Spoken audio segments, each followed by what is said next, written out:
समझेंगे ट्रेन अपने ट्रैक को कैसे चेंज कर लेती है। किसी स्टेशन पर जब दो एक्सप्रेस ट्रेनें एक साथ पहुंचती हैं और एक लेट से है एक टाइमली चल रही है, तो स्टेशन मास्टर पहले किस ट्रेन को छोड़ेगा। और साथ ही आप देखे होंगे कि जब ट्रेन क्रॉस करती है तो एक बाएं हाथ में हरा झंडा लेकर क्यों दिखाया जाता है। देखिए, रेलवे ट्रैक को बिछाने का 1 किलोमीटर बिछाने का खर्चा 20 करोड़ आता है, लेकिन ये डिपेंड करता है कि रास्ते में अगर पहाड़ है या ब्रिज है तो ये खर्च बढ़ सकते हैं।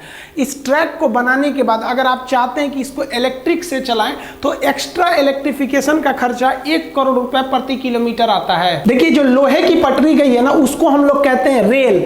इस रेल पे चलने वाली गाड़ी को कहते हैं रेल गाड़ी। अब ये रेल को ऐसे ही बिछा देंगे तो धंस जाएगा। तो इसको आप पढ़े होंगे कि एरिया बढ़ा दीजिएगा तो प्रेशर कम लगता है। तो एरिया बढ़ाने के लिए इसके नीचे स्लीपर बिछाते हैं। पहले ये स्लीपर लकड़ी के हुआ करते थे, लेकिन बरसात में वो सड़ जाते थे, तो बाद में सीमेंट के स्लीपर को लाया गया। तो ये बीच में जो बिछाए गए स्लीपर है, एक रेलवे में जो ट्रेन में स्लीपर होता है सोने वाला वो अलग है, ये लोहे का हो गया रेल, ये स्लीपर। रेल और स्लीपर को आपस में जोड़े रखने के लिए हम यहाँ पर एक क्लिप का प्रयोग करते हैं जो इस तरह से राउंड शेप में घुसा हुआ है, और क्लिप को फास्टनिंग द्वारा कस दिया जाता है। तो ये फास्टनिंग डिवाइस हो गया। रेल ट्रैक के किनारे बड़े बड़े पत्थर बिछा दिया जाता है। इन पत्थरों को हम बैलेस्ट कहते हैं। ये पत्थर कई रीजन से बिछाए जाते हैं, क्योंकि आप ट्रैक को तो ऐसे बिछा दिए हैं, लेकिन उसमें मजबूती कहाँ है? कहीं से बांधे हैं उसको, कहीं से सीमेंट से ढलैया किए हैं, नहीं। तो वो इधर उधर पूरा ट्रैक इधर से उधर हो जाएगा ट्रेन के लोड से, इसलिए वो इधर उधर ना घस के हम लोग क्या करते हैं, ट्रैक पर पत्थर बिछा देते हैं ताकि उसको एक जगह शेप मिल सके। साथ ही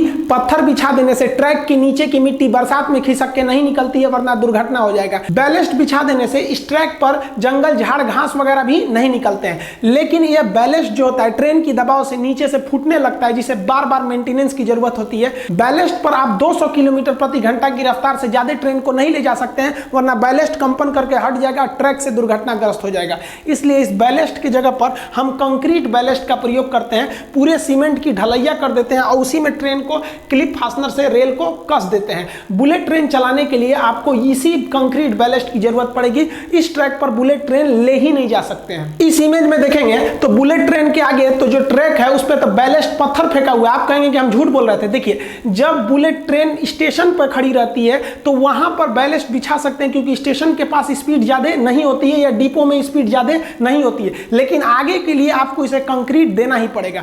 दिल्ली मेट्रो देखेंगे तो दिल्ली मेट्रो का स्पीड ज्यादा नहीं है, फिर भी उसे कंक्रीट बैलेस्ट पे ही ले जाया जाता है, जिसका रीजन यह है कि दिल्ली मेट्रो ब्रिज से ज्यादातर गुजरी है, और अगर इस पे पत्थर रखेंगे तो वो पत्थर नीचे गिरेगा तो किसी का सर फोड़ सकता है, वाइब्रेशन के कारण वो गिर सकता है। लेकिन वही दिल्ली मेट्रो जब जमीन पर चलती है, कहीं कहीं वो जमीन पे है, कहीं सुरंग में है, कहीं ऊपर है, तो जब जमीन पे चलती है, डिपो में चलती है, तो देखिए वहां पर भी आपको बैलेस्ट ही मिलेगा, पत्थर ही मिलेंगे। रेलवे ट्रैक के किनारे आप देखे होंगे जो बैलेस्ट जमा किए जाते हैं वो ट्रेपेजियम के शेप में जमा किए जाते हैं, जिससे कि रेलवे को अपने बैलेस्ट चोरी होने से पता चल सके। उस ट्रेपेजियम के साइड में व्हाइट कलर के चूना से पेंट कर दिया जाता है, और साथ ही ट्रेपेजियम का एरिया निकाल के हम बैलेस्ट के भी पता कर सकते हैं कि कितना मात्रा है बैलेस्ट का। रेलवे स्टेशन पर आप मेन लाइन के किनारे इस तरह से लोहे की पटरी को देखे होंगे कि कुछ मात्रा में फंसा दिया जाता है और 1-2 फीट बाहर निकाल दिया जाता है। ये इसलिए किया जाता है ताकि अगर हाई स्पीड से कोई ट्रेन जा रही है और बाय द वे वो एक्सीडेंट करके गिर गई तो रगड़ाते हुए आगे ना बढ़े, बल्कि इसी में फंस के यहीं रुक जाए और दुर्घटना को कम किया जा सके। लोहे के जो रेल होते हैं वो कारखाने में बनते हैं तो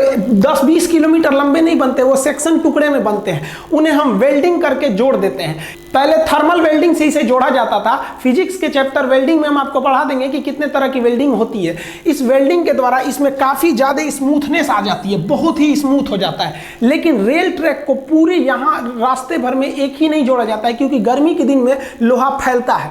फैलने की वजह से अगर एक ही रेल रहेगा तो मुड़ जाएगा और ट्रेन दुर्घटनाग्रस्त हो जाएगी। इसलिए कुछ जगह पे उसे काट कर हल्का सा गैप छोड़ देते हैं। अब इस हल्का सा गैप से अगर ट्रेन जाएगी तो ये इधर उधर भाग जाएगा, तो इसके साइड में एक फिश प्लेट जोड़ दिया जाता है। तो ये साइड में जो जोड़ा गया है ये फिश प्लेट है, और ये फिश प्लेट को एकदम चिपका के इसमें नहीं, इसमें खाली जगह छोड़ना चाहिए ताकि गर्मी के दिन में फैलने का जगह मिले। देखिए ठंडी के दिन में सिकुड़ गया, गर्मी के दिन में देखिए एकदम चिपक गया है। यहाँ भी ये साइड में फिश प्लेट लगा हुआ है, तो जो 1-1.5 फीट का लगा है ये क्या है, फिश प्लेट है। इसमें खाली जगह दिया जाता है। आप फिजिक्स में पढ़े होंगे थर्मल एक्सपेंशन, और थर्मल एक्सपेंशन में जो सीधे बढ़ता है उसे लीनियर एक्सपेंशन या रेखीय प्रसार कहते हैं। आप रेलवे ट्रैक पर इस तरह जालीनुमा आकृति देखे होंगे, इसे हम लोग रेल प्रोटेक्शन वार्निंग सिस्टम यानी TPWS कहते हैं। ये क्या करता है, ये सिग्नल से पहले लगाया गया रहता है ताकि ये ट्रेन के स्पीड को रोक सके। जैसे मान लीजिए आगे सिग्नल येलो है, येलो में आपको 30 के स्पीड में जाना है और आपकी स्पीड 70 का है, तो तुरंत ये क्या करेगा सेंसर, लोकोमोटिव इंजन में मैसेज कर देगा, वो ब्रेक अप्लाई करके स्पीड को धीमा कर देगा।